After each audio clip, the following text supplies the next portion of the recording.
what is on the agenda these days when we talk about Lamine Yamal? Is he still the talented youngster from La Masia, or can we now call him the most informed player in the world at the moment? Everyone has their opinion on the matter, so feel free to share it in the comment section. But even Robert Lewandowski has praised him as the best winger in the world. Of course, now it will be easy to say. Of course, I see him as the best winger in the world, but he is 17 years old. Yes, it all looks like a dream start to the season for Barca and Lamine Yamal, but there is something worrying, something scary, hiding behind the cover that Yamal is offering with his fabulous performance. The scary truth for Barca fans about Lamine Yamal, nobody noticed. First of all, no matter which team you support, there's no denying that Barcelona's academy, and particularly its brightest gem, Lamine Yamal, is an absolute phenomenon in modern football. The Catalan giants have begun to push young players into their senior squad so boldly and confidently that other top clubs have followed suit. Man United's Kobbie Mainoo, PSG's Warren Zaïre-Emery, and now Arsenal with 17-year-old Ethan Nwaneri are all examples of Barcelona's way of promoting young talent into the A-team. Each of the above, as well as Man City's Rico Lewis, Bayern Munich's Mathys Tel, and Real Madrid's Endrick, have played a key role for their respective clubs. And here is the difference between them and Yamal.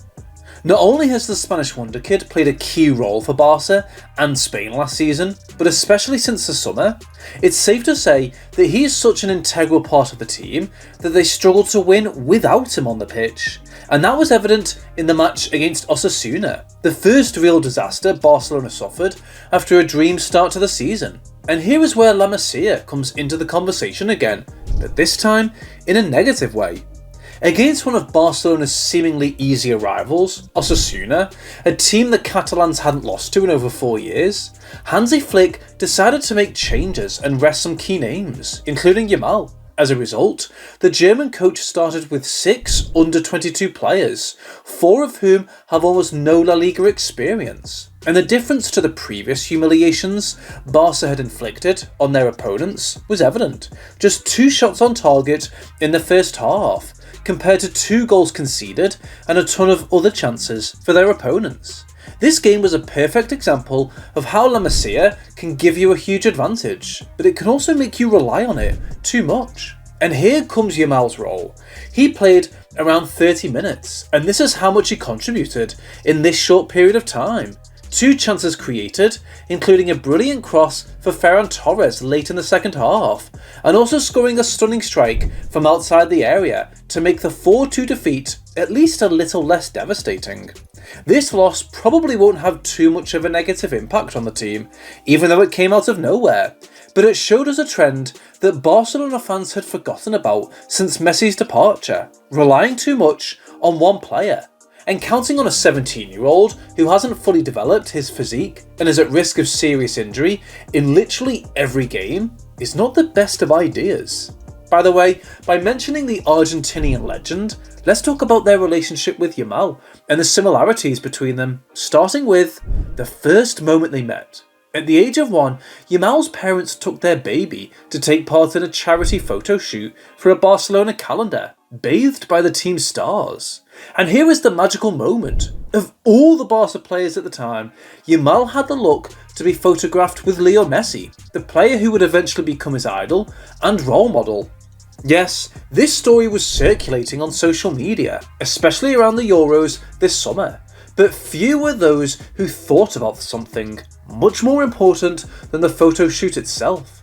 That Yamal certainly didn't know what he wanted to do with his life back then. He was just a little baby, of course. He had probably never even touched a football in his life, and that is how special that moment was. It changed his life forever, from which dream to chase, which foot to play with, which position to take, and which style of play to emulate. And then, about 10 years later, when he was already an important player of La Masia, everything about his style was like Messi's. Yes, Leo had already established himself as one of the greatest of all time, but little did anyone know that the future would bring Barca another one like the Argentine, another left-footed magician who loved to hold the ball. look for the open spaces, shoot unstoppably from outside the box, find that hidden pass from impossible positions, everything, and we repeat, everything, seemed to be happening again. Comparing the two, we can't help but focus on another interesting detail. What was happening to arch rivals Real Madrid when the two were already playing a major role for Barcelona?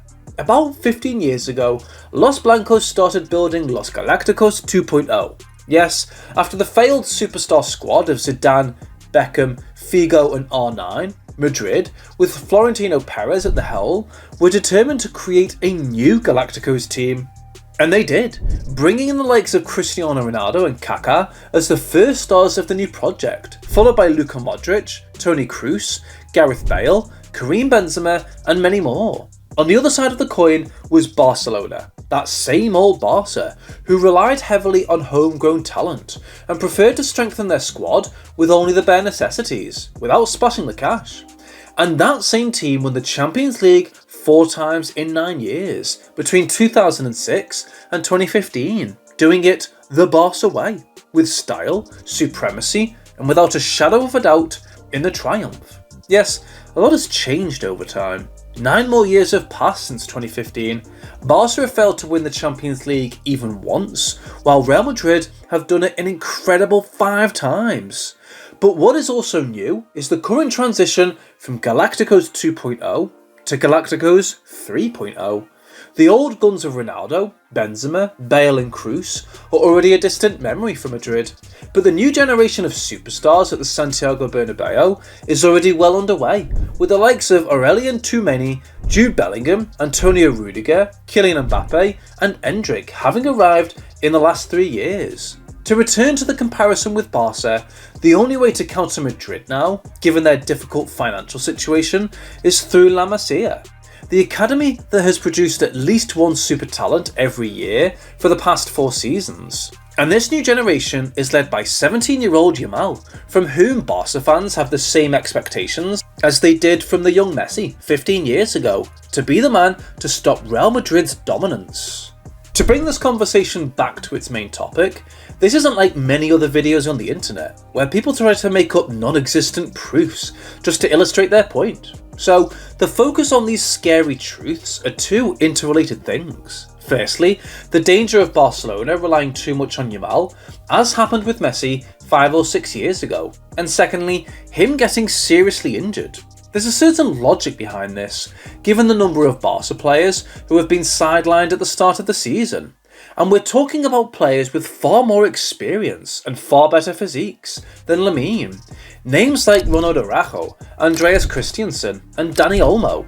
Furthermore, there is another interesting topic that nobody talks about: the injuries suffered by players coming out of the academy. In the last 12 months alone, there have only been 3 academy graduates who haven't picked up an injury, and those are goalkeeper Iñaki Peña, Marc Cassad and Lamine Yamal, who is realistically the only one of those who is heavily overused, having missed no more than 80 minutes of football since the start of the season.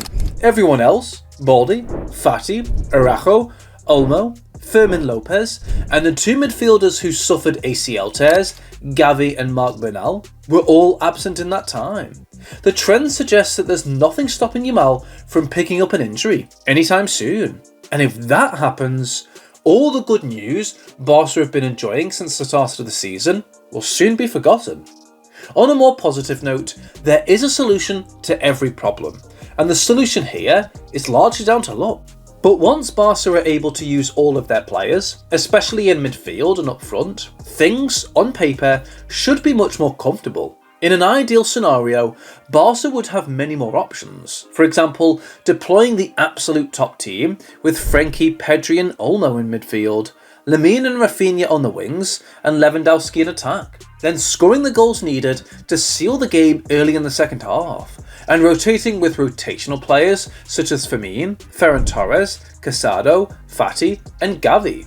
On the other hand, the defeats to Monaco and Osasuna may have rattled the Barca faithful after the 16 goals they scored in 3 La Liga matches in early September. But those setbacks can also serve as a baseline for what Hansi Flick and his men should avoid from here on. And now we leave the rest for you guys. Should Yamal be rested, or would you prefer to start the first team in every game with as few changes as possible, but with a greater chance of success? This, of course, applies to all fans whose teams are struggling with injuries. So, let your thoughts go. Also, if you enjoyed that one, don't forget to like and subscribe. Or if you need more time to trust us, feel free to click on our latest uploads, which you can see on your screen right now. Catch you in the next one.